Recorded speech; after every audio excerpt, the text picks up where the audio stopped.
Buenas noches, ¿me escuchan? Sí, doctora, buenas noches. Gracias.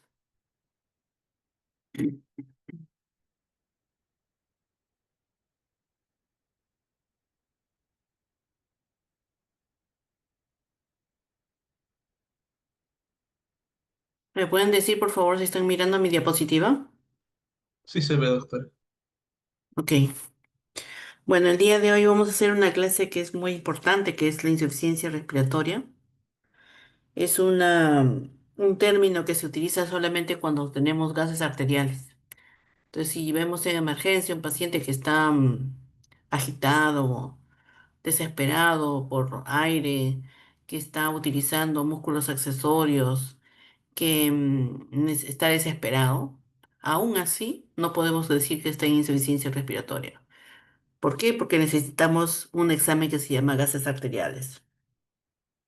Por eso es que aquí en la diapositiva les estoy poniendo los valores que necesitan de gases arteriales para decir insuficiencia respiratoria.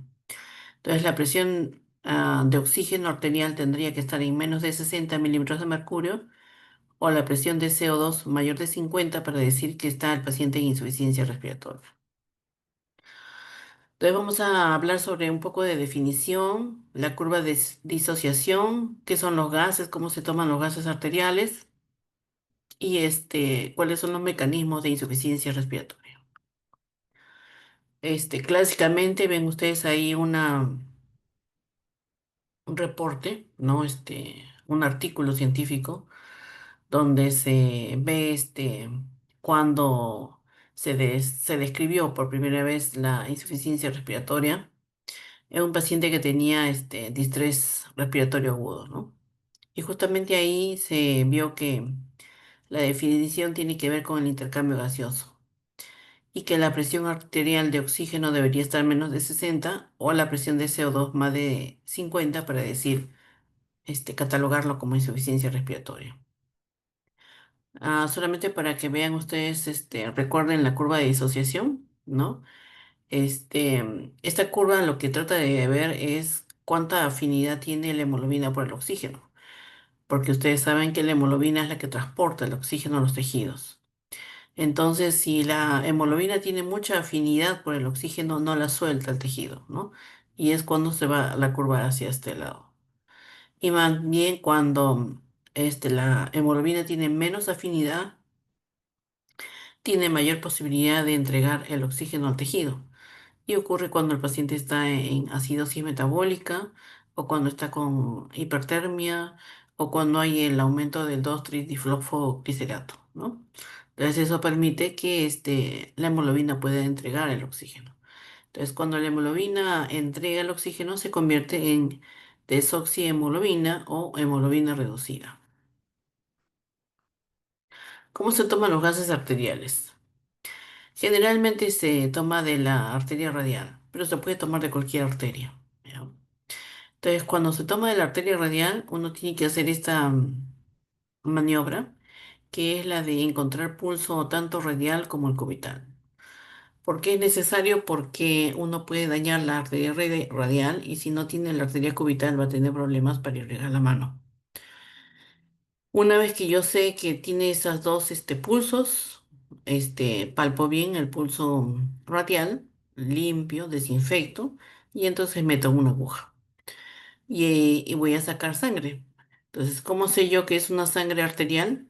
Porque es roja, rutilante y porque sale como pulso, ¿no? Luego esta sangre se lleva a analizar y tengo que pues ocluir esta punción porque si no se forma un gran hematoma, ¿no?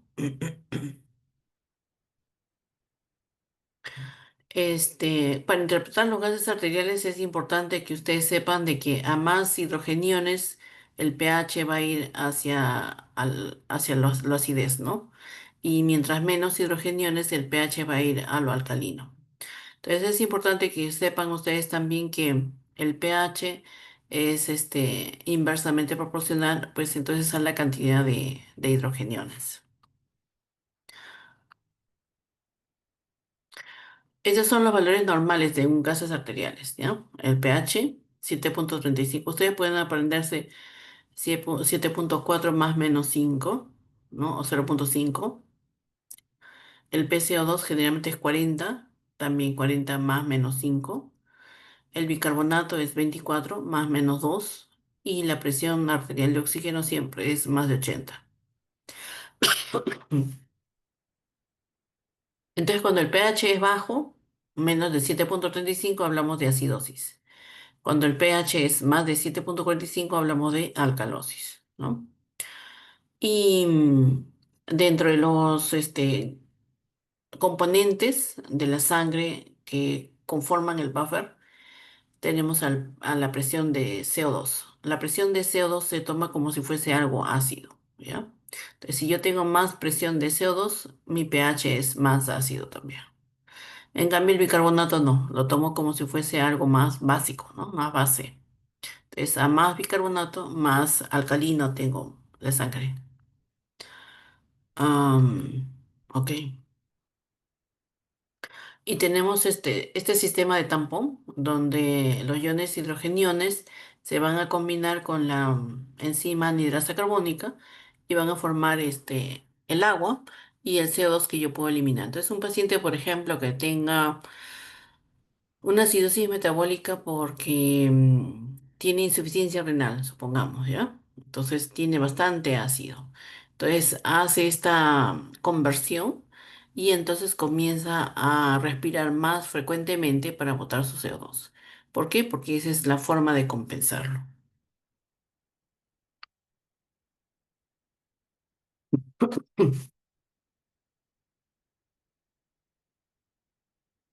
Entonces ya habíamos mencionado que un pH menos de 7,35 significa ácido y un pH más de 7,45 significa alcalino, ¿no? Y esta es la ecuación de Henderson-Hasselbalch, donde dice, muy importante, donde dice que el pH está casi inversamente proporcional a lo que es el PCO2. Quiere decir de que supongamos que yo tengo un pH bien bajo, entonces voy a aumentar mi PCO2, voy a aumentar mi ventilación para sacar mi PCO2, ¿no? Eso es lo que más o menos quiere decir.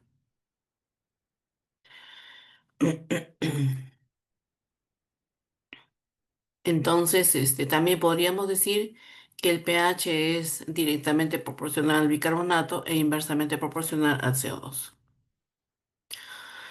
como dice acá en este resumen, ¿no? Entonces, si yo tengo aumento de pH, probablemente como es directamente proporcional al bicarbonato, entonces el bicarbonato también va a aumentar. Pero como el pH es inversamente proporcional al CO2, entonces si baja mi pH, aumenta mi CO2 y viceversa, ¿no? Entonces acá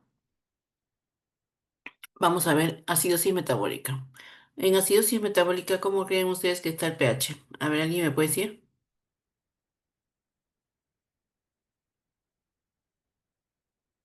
Chicos,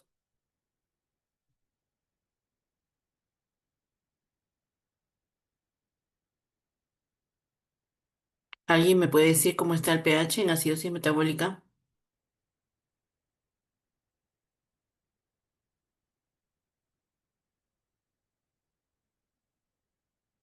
Si no me contestan, no sigo. Estaría disminuido, Disminuido, doctora. doctora.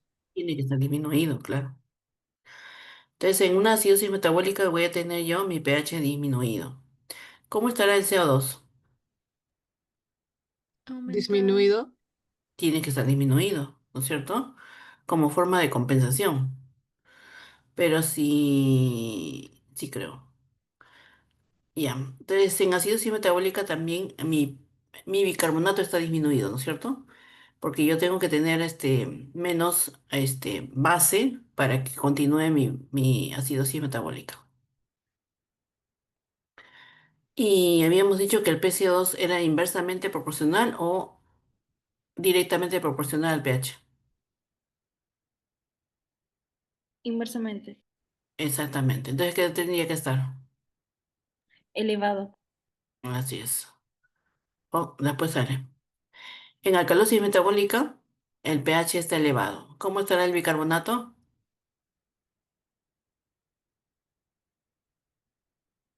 Alcalosis metabólica, bicarbonato Elevado.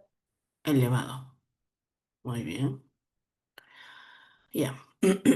En acidosis respiratoria. Estamos hablando de acidosis respiratoria. Quien se comporta como ácido es el PCO2, ¿ya? En acidosis respiratoria. Entonces, el pH en acidosis respiratoria, el pH está bajo porque está ácido. El PCO2 que se comporta como ácido, ¿cómo estará? Aumentado. Exacto. En la alcalosis respiratoria, el pH, ¿cómo estaría?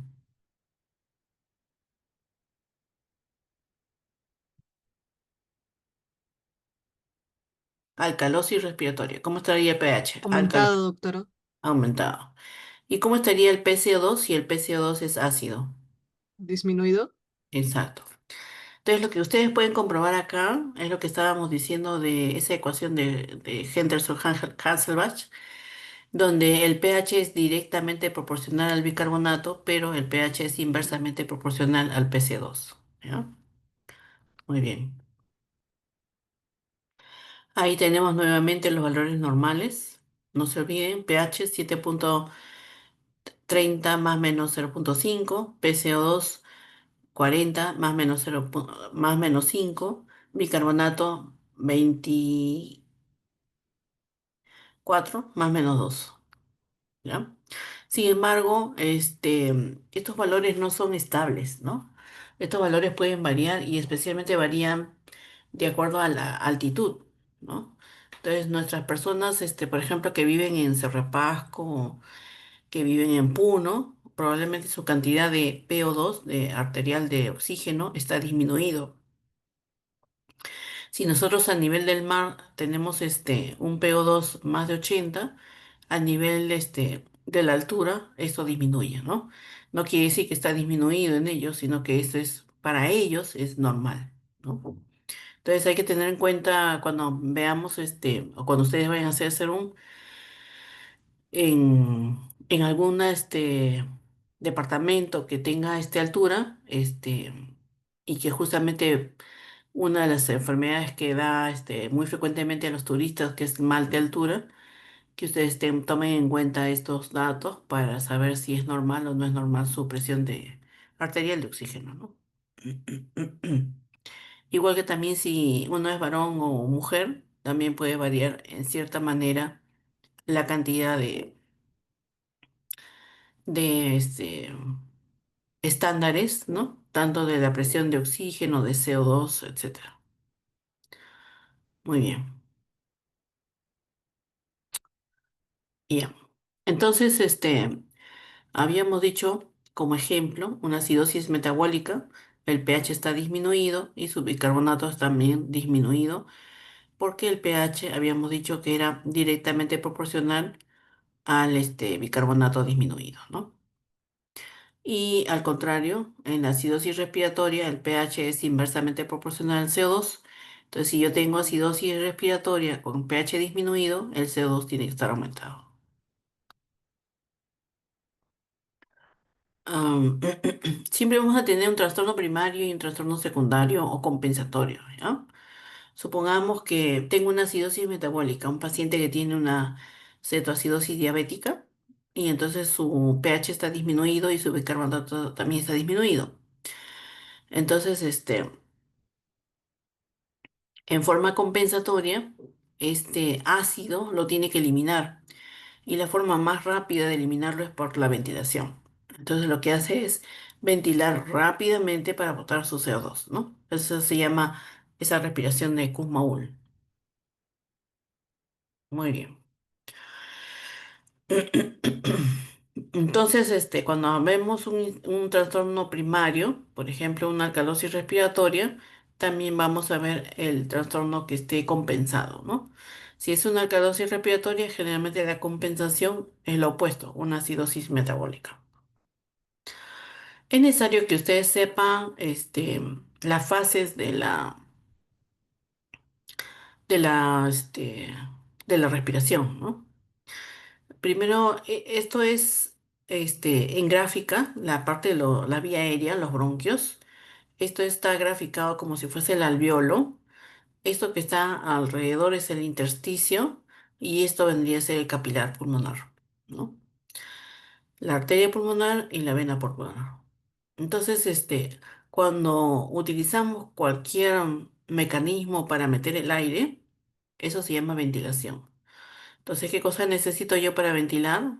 Necesito bien mi aparato, mi sistema nervioso, mi sistema muscular, mi sistema óseo, mi vía aérea, etcétera, etcétera. Todo eso para que pueda tener toda la posibilidad de que ingrese el aire hacia el alveolo. Eso se llama ventilación. ¿Ya?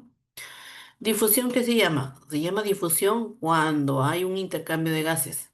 El oxígeno que ha ingresado por acá va a pasar al vaso sanguíneo y el CO2 que está en el vaso sanguíneo va a pasar al alveolo. A eso se llama difusión.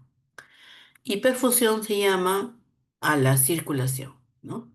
A la circulación que va de la sangre venosa y después del intercambio gaseoso, la sangre arterial. Entonces acá vemos una gráfica de lo que vendría a ser la difusión, ¿no? Tenemos en la difusión, por ejemplo, esta sangre venosa, ¿no? Donde la presión de oxígeno es baja, ¿no? Y llega al pulmón. En el pulmón se lleva a cabo el intercambio gaseoso y entonces ya la presión de oxígeno acá es ya de mayor, mucho mayor, ¿no?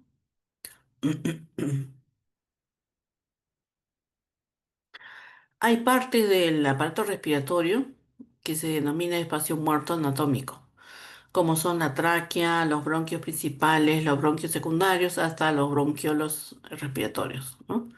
Entonces, esta parte se denomina espacio muerto anatómico porque no se lleva a cambio el intercambio gaseoso. O sea, puede haber acá una cantidad muy grande de aire, ¿no? Con oxígeno, pero que no va a participar en el intercambio gaseoso, ¿no?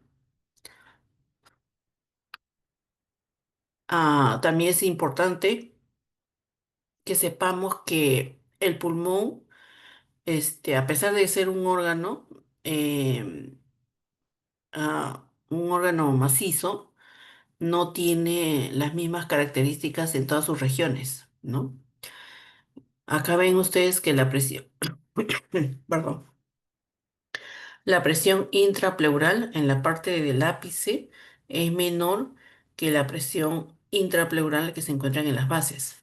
Entonces, cuando ingresa aire, ¿a dónde va a ingresar mayor cantidad de aire? A las bases, porque tiene menor presión pleural que impida el ingreso del aire.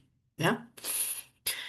Y en cambio, en la circulación, lo que vamos a ver en la circulación es que hay mayor flujo sanguíneo a nivel de las bases que en el ápice. Hay un término también importante que es la relación ventilación-perfusión. Significa que yo debo de tener la misma cantidad de alvéolos y la misma cantidad de vasos sanguíneos. Ustedes van a ver o han visto en histología que cada alvéolo tiene su vaso sanguíneo venoso y arterial, ¿no? Entonces, ¿para qué? Para poder garantizar que haya esta difusión de gases, ¿no? Entonces, como hay la misma cantidad, generalmente esta relación es aproximadamente de 1,2 a 0,8. Entonces, en forma práctica se toma como si fuese uno. Entonces, si yo tengo un alveolo, tengo un capilar, ¿no? Si tengo 1.000 alveolos, debo tener 1.000 capilares. ¿Para qué? Para que se mantenga esta relación ventilación-perfusión normal. Y hay una ley muy importante que se llama la ley de Fick. En la ley de Fick dice de que los gases van a pasar por una membrana y que están inversamente proporcional al espesor de la membrana. Entonces, si yo tengo un gran espesor entre el alveolo y el vaso, no me va a permitir ingresar el gas, ¿no? Eso es lo que quiere decir esta ley. Muy bien, entonces ahora vamos a ver lo que es la insuficiencia respiratoria, per se. Vamos a ver que hay una insuficiencia respiratoria de tipo 1 o hipoxémica y una insuficiencia respiratoria de tipo 2 o hipercápnica. Otra clasificación puede ser también insuficiencia respiratoria aguda, insuficiencia respiratoria crónica y una que es mixta, que es la insuficiencia respiratoria crónica reagudizada. Entonces acá tenemos un ejemplo. Acá están los valores normales, ¿ya? Y el pH está en 7,30. ¿Qué me pueden decir del pH? ¿Cómo está?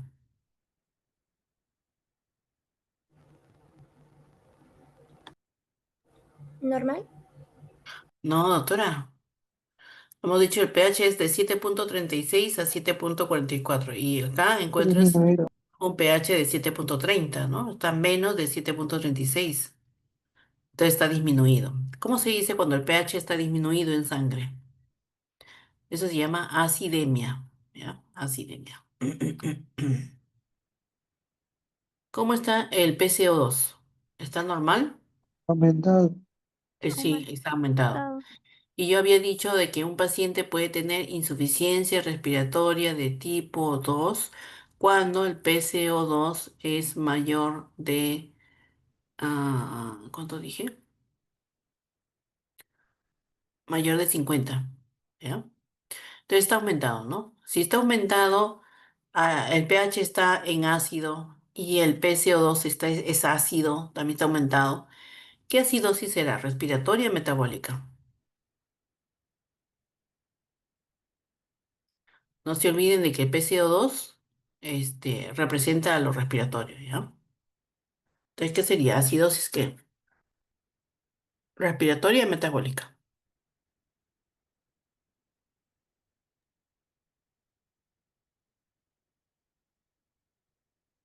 ¿Otra vez? Respiratorio. Tiene que ser respiratoria. Exactamente, ¿no? Entonces sería una acidosis respiratoria. ¿Cómo está la presión arterial de oxígeno? ¿Está bien? Sí, Exacto, sí está bien. ¿Y cómo está el bicarbonato? ¿Está bien?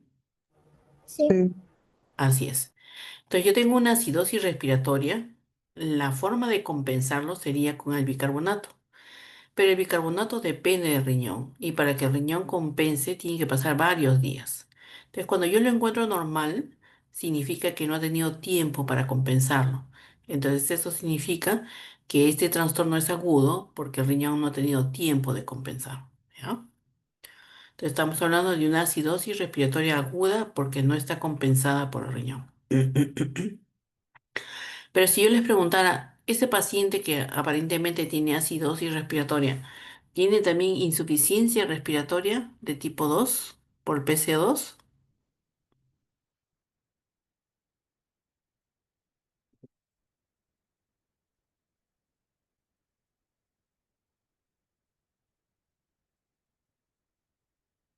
Sí, ¿no? Porque hemos dicho, insuficiencia respiratoria de tipo 1 es cuando el oxígeno, la presión arterial de oxígeno, disminuye a menos de 60 milímetros de mercurio. Insuficiencia respiratoria de tipo 2 cuando la presión de CO2 aumenta más de 50 milímetros de mercurio y está en 55. Entonces, hay una insuficiencia respiratoria de tipo 2. Entonces, cuando yo hago el diagnóstico de insuficiencia respiratoria, ya no me interesa esto de acidosis, acidemia y todo eso, ya no. ¿Por qué? Porque la insuficiencia respiratoria de tipo 2 es más grave que una acidosis respiratoria, ¿ya? Entonces, yo puedo decir, bueno, acidosis respiratoria aguda, no compensada, pero lo más grave es de que está en insuficiencia respiratoria.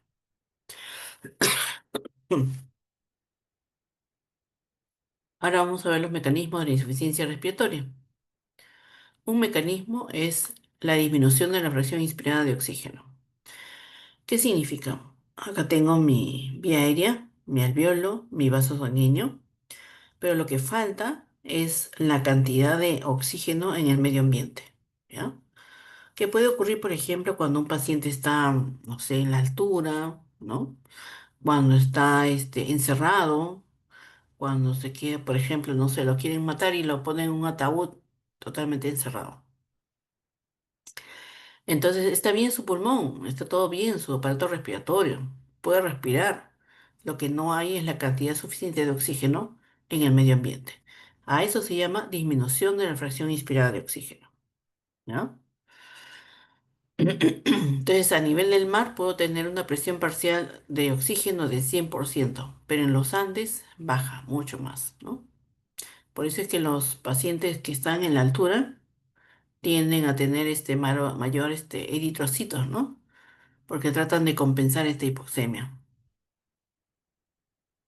Entonces, lo mismo ocurre, por ejemplo, en los pacientes encerrados, ¿no? Los que, por ejemplo, ha habido un derrumbe en una mina y se quedan encerrados y prenden sus luces, sus velas, qué sé yo, y conforme vaya acabándose el oxígeno, comienza a disminuir la llama de la vela hasta apagarse, ¿no? ¿Por qué? Porque la cantidad de oxígeno está disminuyendo.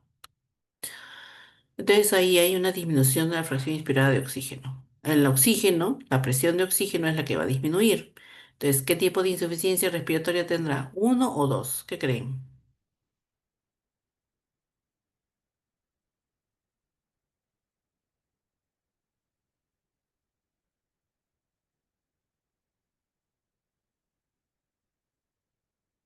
Uno. Uno es oxígeno, dos es CO2. ¿Ya? Ahora vamos a ver hipoventilación alveolar. En este caso, el oxígeno está bien en la atmósfera, pero no tengo la fuerza de meter a mi alveolo. ¿Por qué? Porque de repente no tengo el sistema nervioso bien, el sistema muscular bien, el sistema, qué sé yo, cualquier sistema que me impida meter el aire adentro de mi alveolo. Entonces puede ser, por ejemplo, que tenga una enfermedad neurológica como un ACV, puede ser. ¿Por qué? Porque el centro respiratorio se encuentra justamente en el sistema nervioso central, ¿no? Puede ser que de repente el paciente tenga apnea y eso produce también una hipoventilación, también. Puede ser que necesite esta máquina, ¿no? Para ventilar. Puede ser que de repente tenga una enfermedad, neuromuscular, por ejemplo, en la médula, como la polio, ¿no? O que tenga miastenia gravis, o que tenga distrofia muscular, también, ¿no? No tiene fuerzas para meter el aire. O puede ser que de repente, como en este caso, en el Guillain-Barré, ¿no? No tiene la fuerza muscular para poder meter el aire. Y por lo tanto necesita pues que alguien lo ayude a meter el aire, ¿no? O puede ser que de repente esté mal su sistema óseo, como si fue escoliosis, ¿no? O puede ser que de repente esté sus articulaciones costovertebrales pegadas, ¿no? O puede ser que de repente no funcione su diafragma, pero finalmente, al final, no tiene fuerzas para meter el aire. Como en la enfermedad de Duchenne, ¿no? Donde hay una destrucción muscular también.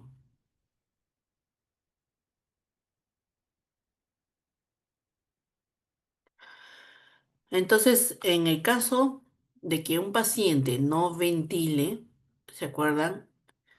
La ventilación está inversamente proporcional a la presión de CO2, ¿ya? CO2. Entonces, si un paciente tiene debilidad y no puede meter el aire, tiene hipoventilación. Si tiene hipoventilación, entonces va a tener insuficiencia respiratoria de tipo 2, hipercápnica, porque lo que va a aumentar es su CO2. ¿Hasta ahí está bien? Muy bien. Entonces ahora vamos a pasar a las alteraciones de la difusión. O sea, ya tengo mi medio ambiente bien con oxígeno. Tengo toda mi musculatura, mis huesos, todos mis nervios, todo como para meter el aire dentro del alveolo, pero tengo una enfermedad que incrementa mi membrana alveolo-capilar, ¿no? ¿Se acuerdan de la ley de Fick? Que decía que el gas imposibilita meterse a la circulación porque hay un engrosamiento de esta pared, ¿no? Como por ejemplo en los pacientes que tienen fibrosis pulmonar, ¿no? Y entonces se aumenta esta membrana alveolo-capilar, impide que pase el oxígeno. ¿Por qué no me preocupa el CO2? Porque el CO2 tiene 20 veces más poder de difusión que el oxígeno. Entonces el CO2 sí se pasa. pero el oxígeno no puede pasar. Entonces, ¿qué tipo de insuficiencia va a tener el paciente? ¿Tipo 1 hipoxémica o tipo 2 hipercándida?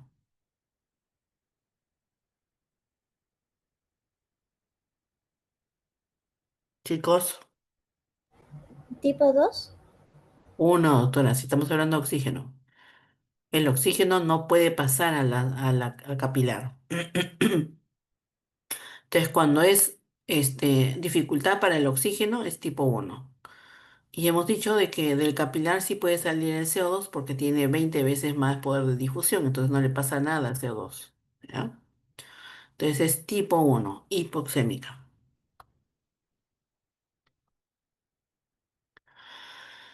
Y como dijimos, había ese concepto de ventilación-perfusión, ¿no? O sea, yo debo tener un capilar por cada alveolo, ¿no?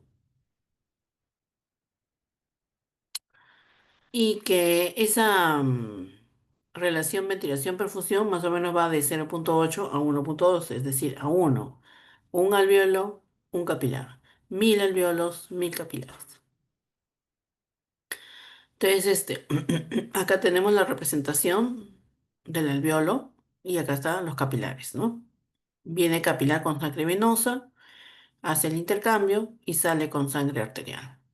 Pero, ¿qué pasaría si yo tengo una obstrucción a nivel de la perfusión? O sea, la circulación está dañada. Entonces va a entrar el aire, ¿no? Pero no se va a intercambiar los gases. Entonces, este alveolo se está comportando como las vías aéreas grandes donde no se puede realizar la difusión de gases. Entonces va a aumentar mi espacio muerto, ¿no? ¿Por qué? Porque no se puede intercambiar. ¿Y qué pasaría si más bien el alveolo es el dañado, pero la circulación está bien? Entonces viene la sangre venosa, no puede intercambiarse, sigue como sangre venosa y se pasa a la sangre arterial como sangre venosa. ¿Cómo se llama cuando se mezcla la sangre venosa con la sangre arterial? Shunt, shunt arteriovenoso. Entonces, como les dije, puedo tener una insuficiencia respiratoria de tipo 1, hipoxémica, cuando la presión de oxígeno es menos de 60 milímetros de mercurio.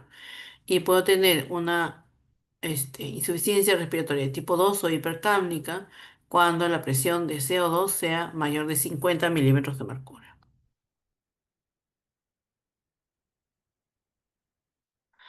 Hay una enfermedad muy grave que se llama distrés respiratorio agudo del adulto, ¿no? Esta enfermedad es muy, muy grave, produce una gran insuficiencia respiratoria.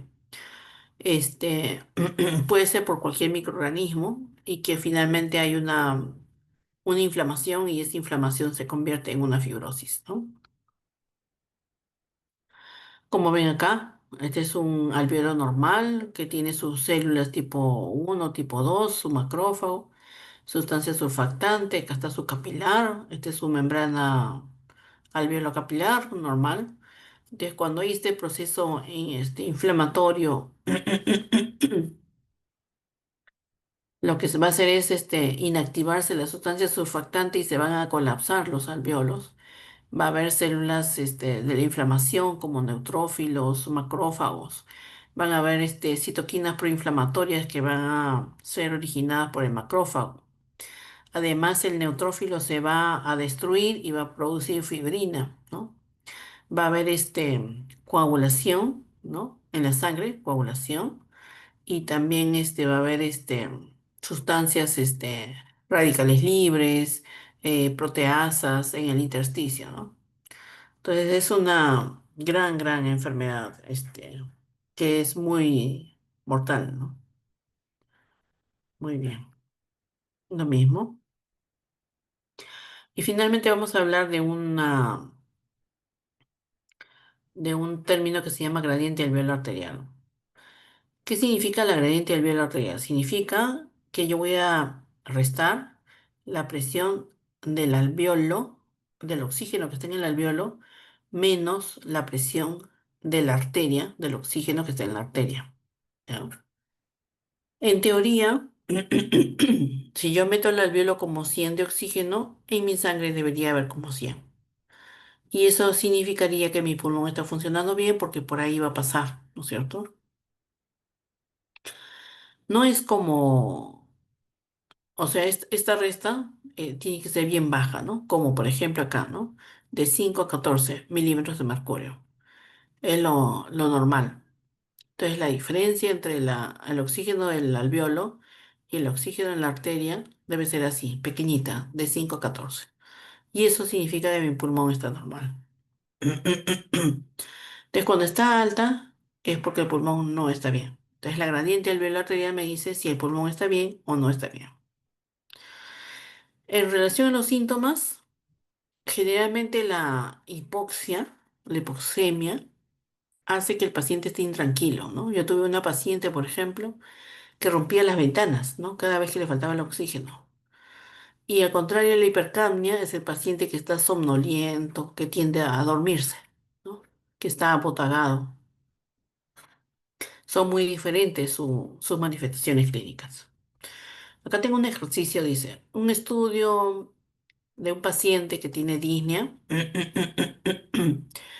Se observó que su presión arterial de oxígeno es de 54. ¿Con esta presión arterial de oxígeno está en insuficiencia respiratoria o no?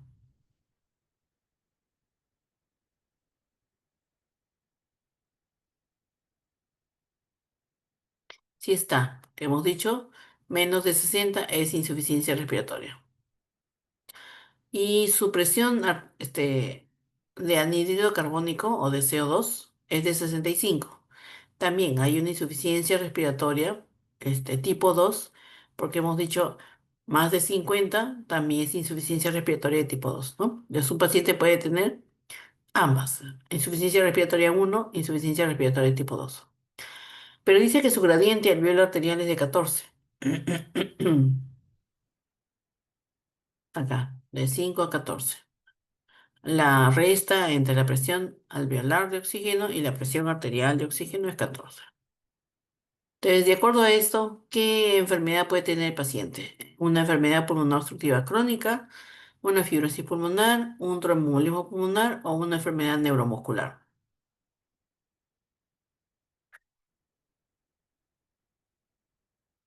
En este caso es una enfermedad neuromuscular. ¿Por qué? Porque la gradiente alveolar arterial me está diciendo que el pulmón está sano, ¿no? Entonces, si está sano, ninguna enfermedad pulmonar debe ser la respuesta. ¿Ya? Muy bien, jóvenes. ¿Segunda pregunta?